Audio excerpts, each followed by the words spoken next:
नमस्कार विद्यार्थी मित्रांनो, आमच्या अनुश्री क्लासेस युट्यूब चॅनलमध्ये आपले सर्वांचे सहर्ष स्वागत। आम्ही या युट्यूब चॅनलच्या माध्यमातून विद्यार्थ्यांना स्कॉलरशिप किंवा स्पर्धा परीक्षांचा अभ्यास करण्यासाठी आम्ही मदत करतोय। बघा, या चॅनलमध्ये आपण एखादी छोटी कन्सेप्ट घेऊन त्या छोट्या कन्सेप्ट वरती व्हिडिओ बनवत असतोय, जेणेकरून त्या विद्यार्थ्यांना त्या कन्सेप्टचं आकलन होईल। ठीक आहे, आज आपण बघतोय की रॅशनल नंबर्स म्हणजे परिमेय संख्या। आता याच्यामध्ये आपण आधीचे व्हिडिओज बघितले असतील तर त्याच्यामध्ये तुम्हाला सगळ्या ज्या बेसिक कन्सेप्ट आहेत त्याच्याबद्दलच्या त्या क्लिअर झाल्या असतील। आज आपण बघतोय असेंडिंग डिसेंडिंग ऑर्डर। आता असेंडिंग डिसेंडिंग ऑर्डर म्हणजे काय, तर चढता आणि उतरता क्रम। आता असेंडिंग म्हणजे चढता। आता बघा, चढता म्हणजे आपल्याला पायऱ्या माहित आहेत की पायरीच्या वरती आपण काय करत असतो, चढत असतो। चढत असतो म्हणजे काय, त्याची उंची जी आहे ती हळूहळू वाढत जाते, बरोबर आहे। म्हणजे जी वाढत जाणे, बरोबर आहे, म्हणजे त्याला आपण असेंडिंग ऑर्डर म्हणतो। म्हणजे मोठी मोठी होत जाणे ही जी हा जो क्रम आहे याला आपण असेंडिंग म्हणतो, म्हणजे चढता क्रम। आणि डिसेंडिंग म्हणजे काय, एखादी जी किंमत आहे ती हळूहळू कमी होत येणे, म्हणजे जसं की आपण पायऱ्या उतरताना त्याची उंची कमी कमी होत येते, म्हणजेच परत मोठ्यापासून खाली येणे, म्हणजेच याला आपण डिसेंडिंग म्हणतो। बघा, असेंडिंग डिसेंडिंग म्हणजे चढता उतरता क्रम। विद्यार्थ्यांचं कन्फ्युजन असतंय की असेंडिंग म्हणजे काय आणि डिसेंडिंग म्हणजे काय। तर लक्षात ठेवा, ज्यावेळी आपण म्हणजे आपण अशी सुद्धा ट्रिक लक्षात ठेवू शकतो, असेंडिंग मध्ये ए सुरुवातीला येतंय। आता बघा, असेंडिंग मध्ये ए आणि डिसेंडिंग मध्ये डी। आता अल्फाबेट पहिल्यांदा कुठलं येतंय, ए आणि नंतर डी, म्हणजे पहिल्यांदा आपल्याला चढायला पाहिजे, नंतर आपण उतरू शकतोय, बरोबर। त्याच्यामुळे पहिल्यांदा असेंडिंग म्हणजे चढता आणि डिसेंडिंग म्हणजे उतरता, बरोबर। ही सुद्धा ट्रिक आपण वापरू शकतोय। तर ठीक आहे, आपण बघा असेंडिंग आणि डिसेंडिंग समजलं। आता समजा आपल्याला एक रेग्युलर जर नंबर दिले तर ते आपल्याला काय करता येतात की चढत्या उतरत्या क्रमाने लावता येतात, पण आपल्याला बघायचं आहे रॅशनल नंबरच्या बाबतीत। आता रॅशनल नंबर्स तुम्ही इथं दिलेले आहेत, पण याच्या आधी आपण एक बेसिक एक्झाम्पल बघणार आहे। आता बघा, ही आपण संख्या रेषा बघितली असेल। संख्या रेषा म्हणजे काय की आपल्याला माहित आहे की जे नंबर लाईन आपण म्हणतो, याच्यावरती समजा हा 0 आहे, हा 1 आहे, हा 2 आहे, हा असेल -1, हा -2। समजा याचे आपण काय केले, 1 आणि 0 याच्यामध्ये इक्वल 3 पार्ट्स केले, तसंच याच्यामध्ये सुद्धा इक्वल 3 पार्ट्स केले, बरोबर आहे। आता या पार्ट्स नंबर काय असणार आहे की याच्यासाठी 1/3, हा 2/3, हा असणार आहे 3/3, हा 4/3, हा 5/3, हा 6/3, बरोबर आहे। तसंच या साईडला असणार आहे काय की -1/3, -2/3, -3/3, बरोबर आहे, या पद्धतीने। आता बघा, या सगळ्यांचा, हे जे रॅशनल नंबर्स आहेत या सगळ्यांचा जो बेस आहे, बेस म्हणजे जे डिनॉमिनेटर आहे, खालचा नंबर हा सगळ्यांचा सेम आहे। आणि ज्यावेळी आपल्याला बेस सेम असतोय, म्हणजे डिनॉमिनेटर सगळ्यांचा सेम असतोय, त्यावेळी आपल्याला त्याच्या न्यूमरेटर वरून असेंडिंग आणि डिसेंडिंग ऑर्डर लावता येते, बरोबर आहे। कशा पद्धतीनं, जसं की आपण इथं एक नंबर्स जर आपण घेतले, म्हणजे समजा 1/3, 2/3, 3/3, 4/3, 5/3, बरोबर आहे। या सगळ्यांचा जो बेस आहे तो सेम आहे, आणि बेस सेम असल्यानंतर आपण जे न्यूमरेटर आहेत या न्यूमरेटर कडे आपण बघणार आणि त्याच्यावरून आपण कंपॅरिझन करणार, सगळ्यात मोठा नंबर कुठला आणि छोटा नंबर कुठला।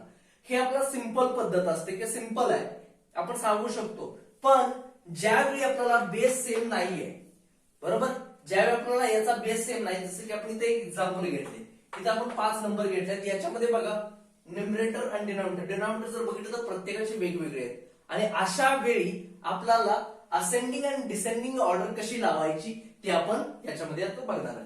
बघा, ज्यावेळी बेस सेम असतोय तेव्हा आपण काय केलं की त्याचा न्यूमरेटर बघितला आणि त्या न्यूमरेटर वरून आपण कंपॅरिझन केलं। आता बघा, ज्याचा बेस सेम नाहीये याच्यासाठी काय करायचं। आता बघा, याच्यासाठी मी तुम्हाला एक ट्रिक सांगेल की आपल्याला रेग्युलर याचा भागाकार करून घ्यायचा। आपण भागाकार करूया 6/15, बरोबर आहे। आता बघा, याचा 6 दुनी 12 राहिले 3, इथं दशांश चिन्ह आले 0, 6 पंचे 30, म्हणजे समजा बाकी 0, म्हणजे याचं उत्तर आलं 2.5. तसंच याचं काढून घेऊया. 8 10 8 एके 8 बाकी 2 दशांश चिन्ह दिलं 0. 8 दुनी 16 बरोबर राहिले 4 परत काय नाही म्हणजे 0. 8 एके 8 16 त्रिक 8 चौक 32 8 पंचे 40 बरोबर आहे. म्हणजे याचं उत्तर काय आलं 1.25. तसंच आपण याचं करून बघूया. 2 चौक 8 राहिले 1 दशांश चिन्ह दिलं 0 2 पंचे 10 बरोबर 0. आता याच्यासाठी करूया 11 20 11 एके 11 राहिले 9 बरोबर. आपण दशांश चिन्ह दिलं झाले 90 11 8 88 बरोबर राहिले 2 घेतले 0 11 एके 11 बाकी राहिले 9 परत 0 घेतले परत 88 बरोबर. या पद्धतीने येईल. समजा याचं सोडून घेऊया आपण. 7 त्रिक 21 बरोबर आहे राहिले 4 दशांश चिन्ह दिलं 40 झाले. 7 21 7 चौक 28 7 5 35 बरोबर राहिले 5 बरोबर. समजा 0 घेतलं 7 7 49 1 राहील बरोबर आहे. आता बघा या पद्धतीने आपण हे काढून घेतलं. आता बघा या हे सगळे नंबर्स आपल्याला मिळाले. या नंबर्स मध्ये आपण सांगू शकतो 2.5 1.25 4.5 1.818 3.57. याच्यामध्ये सगळ्यात लहान नंबर कुठला आहे तर तो पहिल्यांदा आपण बघायचं 1.25 का 1.8 तर 1.25 हा सगळ्यात लहान आहे बरोबर म्हणजे स्टार्टला. त्याच्यानंतर कुठला येणार आहे हा नंबर येणार आहे. म्हणजे आपण काय करूया चढता क्रम लावूया. सगळ्यांना सर्वात छोटी नंतर मोठी बरोबर आहे. त्याच्यानंतर 1 झालं त्याच्यानंतर 2 बरोबर 2 पॉईंट म्हणजे ही 3 नंबर येणार बरोबर. आता बघा त्याच्यानंतर हा 4 नंबर आणि हा 5 नंबर. ठीक आहे. या पद्धतीने आपण असेंडिंग आणि डिसेंडिंग म्हणजे चढता क्रम आपण लावला. याच्या उलट आलो 5 4 3 2 1 तर हा काय झाला डिसेंडिंग ऑर्डर उतरता क्रम. तर याच्यामध्ये प्रश्न काय असतात तर आपल्याला सांगितलेलं असतं की असेंडिंग ऑर्डर काढा आणि त्याच्यातली शेवटची संख्या कोणती येते ती सांगा किंवा त्याच्याबरोबर मधली संख्या कोणती येते ती सांगा असा एक क्वेश्चन असतोय. आता बघा यांचे जे आन्सर्स आहेत ती सगळी आन्सर्स मी काय करतो खाली लिहून घेतो आणि जरासं तुम्हाला एक वेगळा क्वेश्चन याच्यामध्ये सांगतो. बघा याचा आन्सर काय आलं 2.5 याचं आलं 1.25 याचं 4.5 याचं 1.818 आणि याचं आन्सर आलं 3.57. ठीक आहे. आता बघा हे आन्सर्स आपल्याला माहित आहेत. आपण आता काय करूया की याला मायनस साइन देऊया. क्वेश्चन तोच आहे फक्त काय केलं मायनस साइन दिलं. मायनस साइन दिल्यामुळे काय झालं की आपण रेग्युलर भागाकार करणार आहे सेम पद्धत पण येणाऱ्या आन्सरला काय आले मायनस आले बरोबर आहे. आता बघा आता आपल्याला काय करायचे आहे असेंडिंग आणि डिसेंडिंग ऑर्डर ठरवायचे. आता असेंडिंग आणि डिसेंडिंग ऑर्डर ठरवताना आपल्याला माहिती आहे की आपण ही नंबर लाईन बघितली हा 0 1 2 3 -1 -2 -3. आता बघा मी तुम्हाला कंपॅरिझन सांगितलं -3 मोठं का -1 मोठं तर आपण ऑब्विसली सांगणार आहे की -1 मोठं. कारण का या जी नंबर लाईन आहे संख्या रेषा आहे याच्याकडे उजवीकडे जे नंबर्स असतात ते सगळे मोठे नंबर्स असतात. जसं की 1 मोठं का 3 मोठं तर ऑब्विसली 3 मोठं. तसंच -1 मोठं का -3 मोठं तर -1 मोठं बरोबर आहे. म्हणजे इकडच्या ज्या संख्या आहेत त्या मोठे मोठे होत जातात. आता बघा याच्यामध्ये आपल्याला काय करायचं आहे की असेंडिंग ऑर्डर किंवा डिसेंडिंग ऑर्डर लावायचे. तर असेंडिंग ऑर्डर लावताना असेंडिंग म्हणजे काय सगळ्यात छोटी संख्या. आता सगळ्यात छोटी संख्या कुठली असणार आहे तर या साईडला म्हणजे मायनस मधली पण कुठली म्हणजे मायनस. आता याच्यामध्ये बघा -4.5 ही सगळ्यात मोठी संख्या असणार आहे कारण की आपण इथं याच्यावरती बघितलेली आहे. त्याच्यानंतर सेकंड जी असणार आहे ही कुठली असणार आहे ही म्हणजे ही सगळ्यात छोटी ही त्याच्यानंतर मोठी त्याच्यानंतर बघा 3 आणि त्याच्यानंतर 4 आणि त्याच्यानंतर 5. आता बघा ही काय झाली, असेंडिंग ऑर्डर झाली. बघा याच्यामध्ये हे एक्झाम्पल मी तुम्हाला काय सांगितलं, ज्यावेळी साइन मायनस येतात त्यावेळी हा नंबर जो आहे, जर आपण इथं मायनस साइन नसतं तर 4.5 ही सगळ्यात मोठी नंबर आहे, पण मायनस साइन असल्यामुळे जे आपला लेफ्ट साइडला जे नंबर्स आहेत ते सगळ्यात छोटे नंबर्स असतात. म्हणजे हा काय झाला, छोटा नंबर झाला. आणि या पद्धतीनं आपल्याला क्वेश्चन्स असतात की जो दिलेला जो आहे त्याच्यावरती असेंडिंग डिसेंडिंग ऑर्डर ठरवा आणि त्याच्यातला मधला नंबर सांगा, उजवीकडून दुसरा नंबर सांगा किंवा पहिला नंबर कोणता येतोय. या पद्धतीनं आपल्याला काय केलं जातं, क्वेश्चन विचारलं जातात. ठीक आहे. तर याच्यानंतर आपण जो इनव्हर्स किंवा मल्टिप्लिकेटिव्ह इनव्हर्स कशा पद्धतीने काढायचा आहे ते आपण बघायचं आहे. बघा आता आपण याच्यामध्ये एक जो पॉइंट बघणार आहे तो आहे ऍडिटिव्ह इनव्हर्स, म्हणजे बेरीज बेस्ट. तर तो काय आहे ते आपण बघूया. आता इनव्हर्स म्हणजे आपल्याला माहित आहे की विरुद्ध किंवा त्याच्या अपोजिट असं सुद्धा म्हणू शकतोय. जसं की आपण 4/5 दिलंय, तर याचा ऍडिटिव्ह इनव्हर्स म्हणजे बेरीज बेस्ट काय असणार आहे, तर -4.5. बघा आपण काय केलं की हाच नंबर आहे, यालाच फक्त त्याची काय केलं, अपोजिट साइन दिलं, म्हणजेच याला आपण ऍडिटिव्ह इनव्हर्स म्हणतोय. समजा एखादा नंबर असा असेल 5/2 किंवा 5/-2, याचा ऍडिटिव्ह इनव्हर्स काय असेल, तर 5/2. म्हणजे काय की याच्यामध्ये बघा न्यूमरेटरला मायनस साइन असू दे की डिनॉमिनेटरला मायनस साइन असू दे, याचं आन्सर मात्र येताना काय येणार आहे की या पद्धतीनं फक्त जे काय, जर प्लस असेल तर मायनस करायचं, मायनस असेल तर प्लस करायचं. ही जी कन्सेप्ट आहे ही आपल्याला ऍडिटिव्ह इनव्हर्स किंवा बेरीज बेस्ट असं आपण म्हणतोय. बघा आपल्याला शाब्दिक उदाहरणं पाहणार आहे, तर त्याच्यासाठी या कन्सेप्ट खूप महत्वाचे आहेत. त्याच्यानंतरची जी कन्सेप्ट आहे ही आहे मल्टिप्लिकेटिव्ह इनव्हर्स. आता मल्टिप्लिकेटिव्ह इनव्हर्स म्हणजेच काय, तर त्याला आपण गुणाकार व्यस्त म्हणतो. आता गुणाकार व्यस्त आपण कशाला म्हणायचं बघा, जसं की 2/3 -2/3 असा जर एक नंबर असेल तर याचा मल्टिप्लिकेटिव्ह इनव्हर्स म्हणजे काय की याच्यामध्ये जी टर्म डिनॉमिनेटरला आहे ती टर्म कुठं आली पाहिजे, न्यूमरेटरला. म्हणजेच काय होईल 3/2.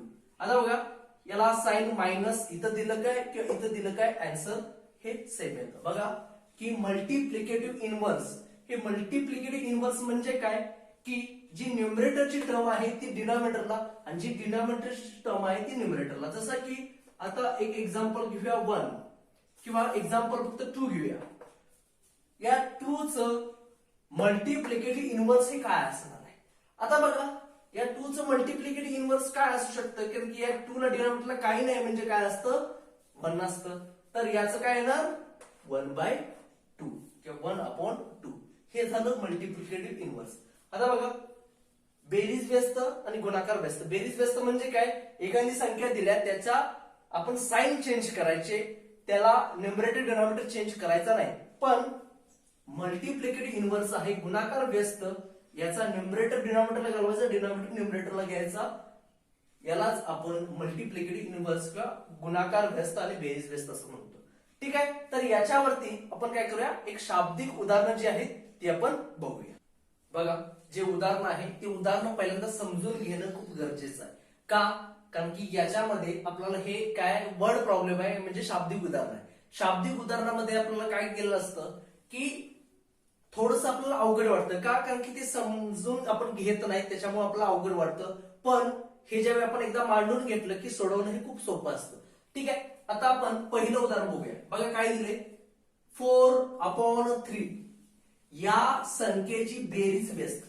आता बघा बेरीज व्यस्त म्हणजे आपण त्याला इंग्लिशमध्ये ऍडिटिव्ह इनव्हर्स म्हटलेलो, बरोबर आहे. कुठल्या संख्येची, 4/3 याची ऍडिटिव्ह इनव्हर्स म्हणजे बेरीज व्यस्त. म्हणजे आपण काय करणार, फक्त याच नंबरला फक्त चिन्ह बदलणार, बरोबर आहे का.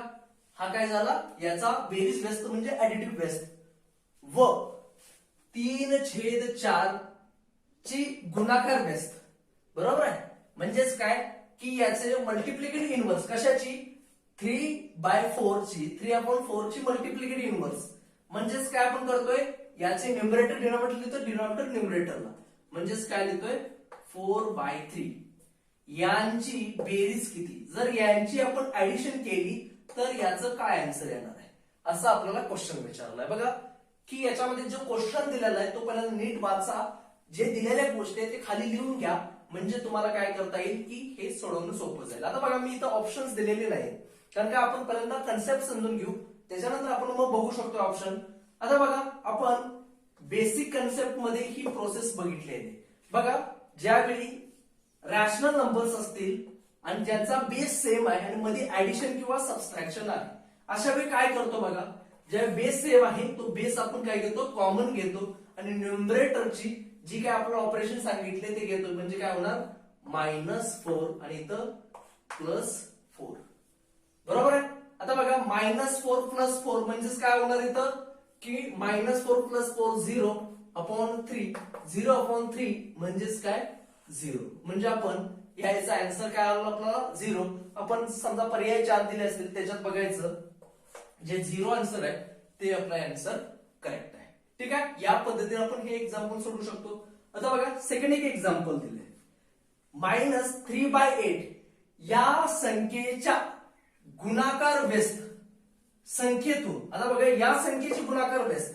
आता गुणाकार व्यस्त म्हणजे आपण काय म्हटलं होतं बघा की म्हणजेच त्याला आपण मल्टिप्लिकेटिव्ह इनव्हर्स म्हणतोय, म्हणजे याची अपोजिट म्हणजे काय होणार 8/3.